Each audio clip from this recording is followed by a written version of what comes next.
প্রিয় দর্শক, আসসালামু আলাইকুম। আমি একটা গুরুত্বপূর্ণ বিষয় নিয়ে কথা বলবো। কথাটা বলতেই হচ্ছে কেন বলছি? কারণ এটা আমার স্বার্থ না, বাংলাদেশের স্বার্থ। বাংলাদেশে আপনারা শুনেছেন ইতিমধ্যেই যে বন্দর ব্যবস্থাপনা বিদেশিদের হাতে তুলে দেওয়া হচ্ছে। দেশ বিক্রি হয়ে যাচ্ছে এবং দেশের উন্নতি বাধাগ্রস্ত হবে বলে সকলেই বলাবলি করছে। আমরা দেখি কারা কারা কী বলছে। বিএনপি বলছে, শীর্ষ নেতৃত্ব পর্যায়ে বলছে যে এটা দেওয়া যাবে না, তাহলে দেশ বিক্রি হয়ে যাবে। জামাত ইসলামী বলছে এবং সিপিবি আরও জোরে সোরে বলছে। প্রশ্ন হলো, কেন কথা তারা বলছে? এতদিন তো বলেনি। এতদিন সরকারি ব্যবস্থাপনায় ছিল হচ্ছে এই সরকারি ব্যবস্থাপনা থেকে কারা কারা সুবিধা পেত আপনারা সবাই জানেন। সরকারি কর্মকর্তা যারা এখানে নিয়োজিত আছে, কাস্টমস যারা আছে, সকলেই সুযোগ সুবিধা পেত এখান থেকে। 2 পয়সা ইনকাম করতো। আর কারা করতো? আর করতো হলো সরকারি এবং বিরোধী দল বাকি যা ছিল তার সরকার যারা থাকে পরিচালনা করে তারা 60% পায় এবং বিরোধী দলরা পায় 40%। এখন প্রশ্ন হলো, এই 40% যারা পায় বা 60% যারা পায়, এখন তো আওয়ামী লীগ নেই, তাহলে যারা সামনে ক্ষমতায় আসবে তারা কি উদ্দেশ্যে এই কথাগুলো বলছে?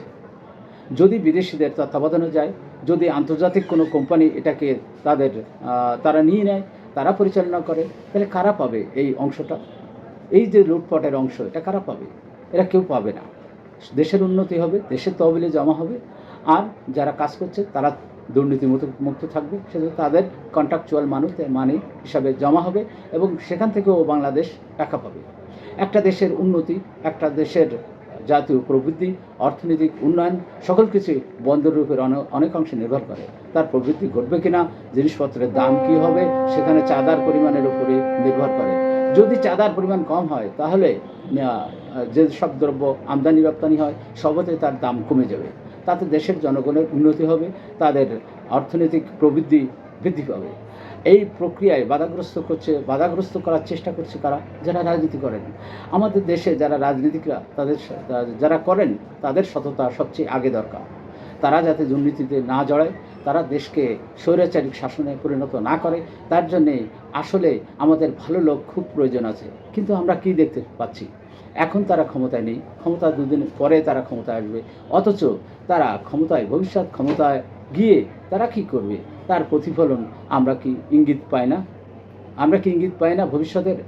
সুতরাং এই ভবিষ্যতে যারা দুর্নীতি করে লুটপাট করে নিজের আখের গোছানো বা স্বৈরাচারী শাসন কায়েম করার জন্য তারা যেসব কথা বলছে, এটা আমাদের বুঝে দেখা দরকার আসলে কথাগুলো কতটুক ঠিক, কতটুক দেশের প্রতি, কতটুক দেশ রক্ষার প্রতি, দেশের স্বাধীনতা সার্বভৌমত্ব রক্ষা, দেশের অর্থনৈতিক উন্নয়নের উপরে কতটুকু তাদের নজর আছে, তা আমরা এই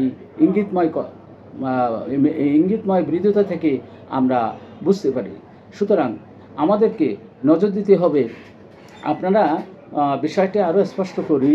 বর্তমান প্রেক্ষাপটটা পৃথিবীতে অনেক দেশ আছে, ধরেন সাধারণত আমরা দৃষ্টান্ত অনেক সময় উন্নত দেশের দিই, যে দেশ আমাদের থেকে অনেক বেশি অর্থনৈতিক সমৃদ্ধি অর্জন করেছে। আমেরিকার কথায় ধরেন ইউএসএতে 19টি পোর্ট আছে। কারা পরিচালনা করে? আপনারা একটু নেট সার্চ করেন তো, এগুলো কি ওই দেশের সরকার পরিচালনা করে, না অন্য দেশের যারা পোর্ট পরিচালনার ব্যাপারে বিশেষজ্ঞ তারাই করে? 19টি পোর্টই অন্য দেশের লোকজন, আমেরিকা না, তারা অন্য দেশের লোকজন পরিচালনা করে, কোম্পানিগুলো পরিচালনা করে, তার মাধ্যমে আমেরিকা বেনিফিটেড হয়। আমরা যদি ভারতের দিকে তাকাই, তাহলে ভারতে 5টা পোর্ট আছে, 5টা পোর্টই বিদেশিরা পরিচালনা করে, তাতে দেশের লাভ হয়, দেশের সুবিধা হয়। আমরা এটাও দেখি না, আমরা চাই আমরা সব কিছু করবো, আমরা ওখান থেকে ভাগ নেব, আমরা ওখানে লুটপাট করব। এই সংস্কৃতি যদি সামনেও আসে তাহলে আমাদের ভবিষ্যৎ কী? এই রাজনৈতিক নেতারাই যদি সামনে ক্ষমতা আসে তাহলে দেশ কিভাবে পরিচালিত হবে, দেশের উন্নয়ন কিভাবে হবে? আমরা দেখেছি গত 17 বছর উন্নয়ন কাদের হয়েছে? যারা দেশ পরিচালনা করে। আমাদের সৎ নেতৃত্বকে অবশ্যই গুরুত্ব দেওয়া উচিত। যারা সৎ, যারা যোগ্য, যারা দেশের উন্নয়নে ভূমিকা রাখবে, যারা দুর্নীতিমুক্ত থাকবে। সুতরাং সকলেই সচেতন হন, সকলেই স্বাধীনভাবে চিন্তা করুন এবং দুর্নীতি বন্ধে আপনারা যে বন্ধ করার প্রতিশ্রুতি দেয়, যে বন্ধ করার কার্যকরণ সম্পর্ক আমাদের সামনে উপস্থাপন করবে, আমরা তাদেরকেই সমর্থন দেব। অন্যদেরকে নয়। আমরা যারা দেশ বিক্রি করবে, ইন্ডিয়ার সাথে দালালি করে স্বাধীনতা সর্বোত্তকে যারা জলাঞ্জলি দেবে, তাদেরকে নিশ্চয়ই সাপোর্ট করতে আমরা পারি না সাধারণ জনগণ হিসাবে। ধন্যবাদ সকলকে। আসসালামু আলাইকুম।